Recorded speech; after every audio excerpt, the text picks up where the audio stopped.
guys.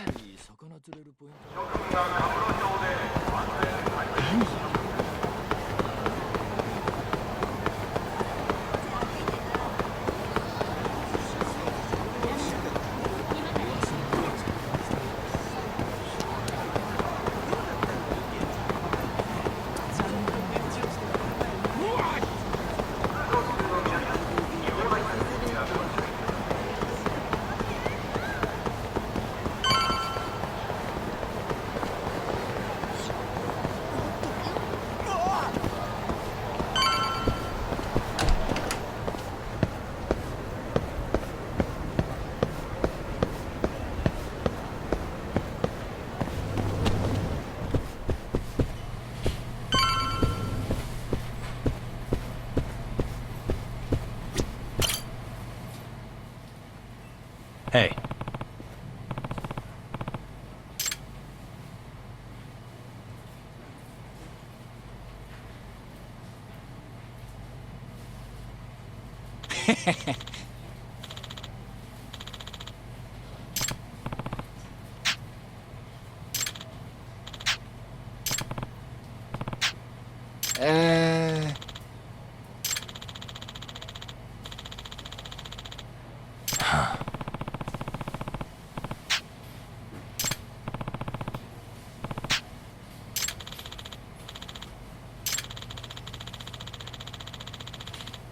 Yeah.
This again?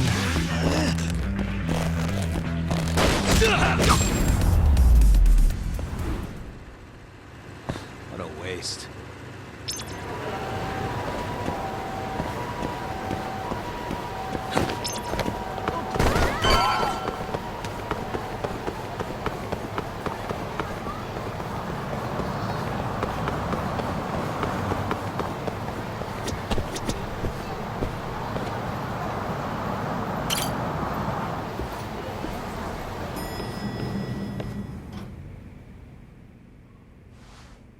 Here you go.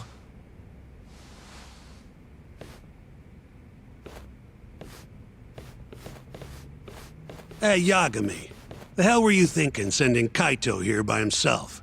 Guy acts like he owns the goddamn place. All hail King Kaito. Just sit your ass down, would you?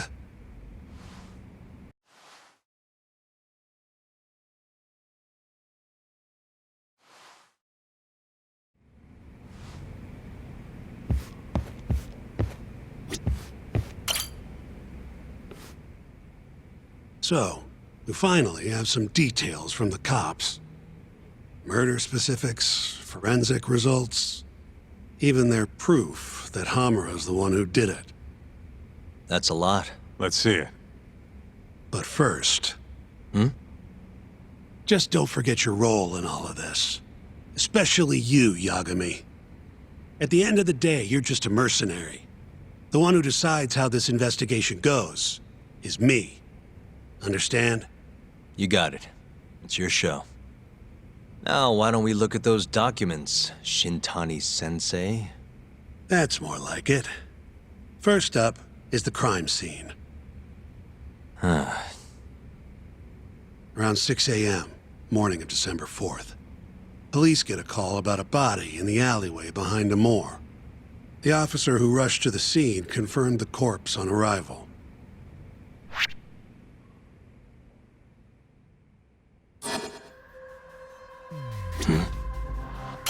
Victim was a Kansai thug, bottom feeder with the Kyorei clan, Toshiro Kume. Body had a few bruises, but the cause of death is pretty obvious. 2 puncture wounds, straight through the eyes. The cops think the murderer used something like an ice pick, pierced right into his brain. My eyes hurt just thinking about it. Oh, you're telling me. Looks like the murder weapon went through Kume's eyes, then tore him out when the killer took it back. Only natural to think the Tojo was trying to make an example out of him. You know, threaten the Kyorei. So even if Hamura didn't do it, it's damn likely that someone from the Tojo clan did. And if we can figure out who it was, Hamura will be off the hook. What? Find the real killer? That's a step too far. Priority number 1 is proving his alibi. We do that, we're in the clear.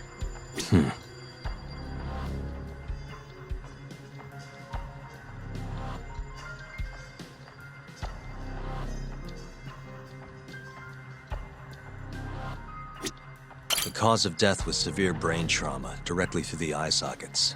Weapon must have been long and pointed, like an ice pick. Did they gouge his eyes out to make an example out of him? Or was it something else? Uh-huh.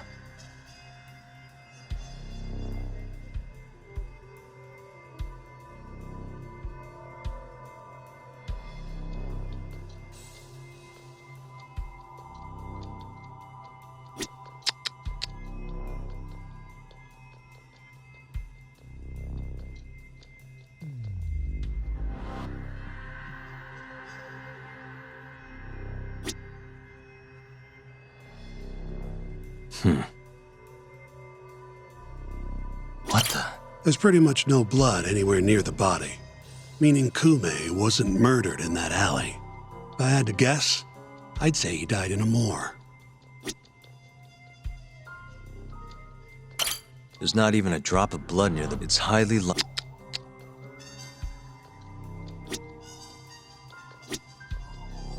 The cause of death was severe. Did they gouge it?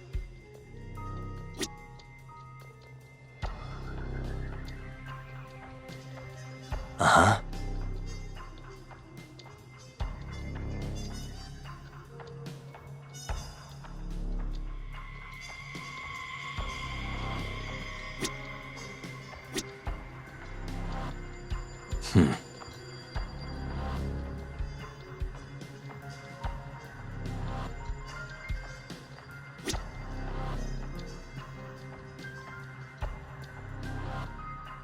Night of the crime, an employee from another bar tossed their trash out in this alley.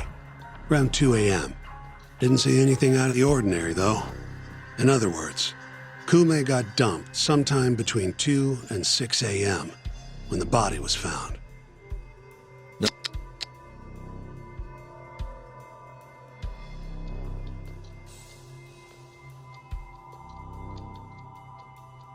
What the? Suspicious. Nothing was found in Kume's pockets.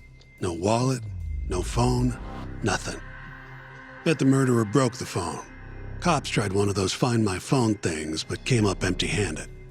Guess the killer at least tried to cover his tracks.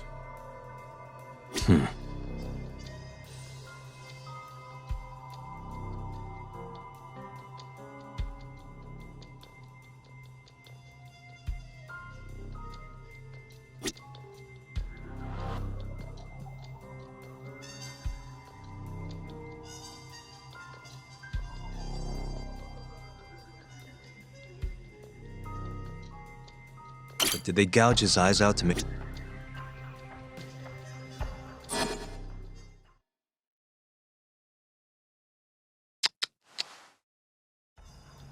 You take a peek in the alley when you were over at a moor?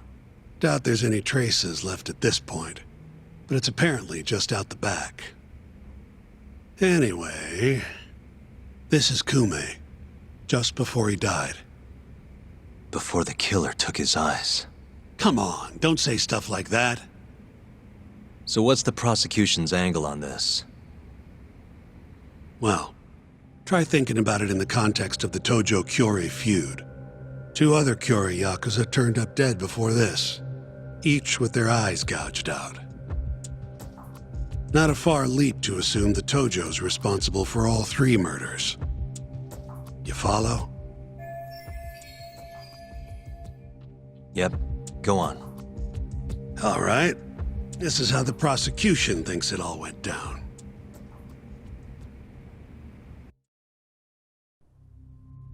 December 3rd, just around 9 o'clock, right out front of Club Amore. An argument breaks out between Captain Hamura of the Matsugane family and Kume and Murase of the Kyorei clan. Hamura and his thugs drag Kume into the club, at which point Murase abandons Kume and flees the scene. Hamura then locks Kume in a moor for around an hour, while he and his boys beat the daylights out of the guy. Around 10 p.m., Hamura kicks everyone out, leaving only himself and Kume in the club. Up to that point, their story matches the camera footage and the testimony we have from the owner of Amore. The prosecution's story continues as follows. Once the 2 of them were alone, Hamura tortured Kume even more violently. Then, between 2 and 3 a.m., he drove a sharp weapon into Kume's eye, killing him instantly. Once he finished gouging Kume's eyes out, Hamura dumped the body in the alley behind Amore. When questioned, Hamura said, "Me and Kume left Amore around midnight. I went for a steam right after." But since no evidence can back up that claim, the prosecution doubts its credibility. 6 a.m. on the morning of the 4th, Kume's body was found. And 1 week later, they arrested Hamura.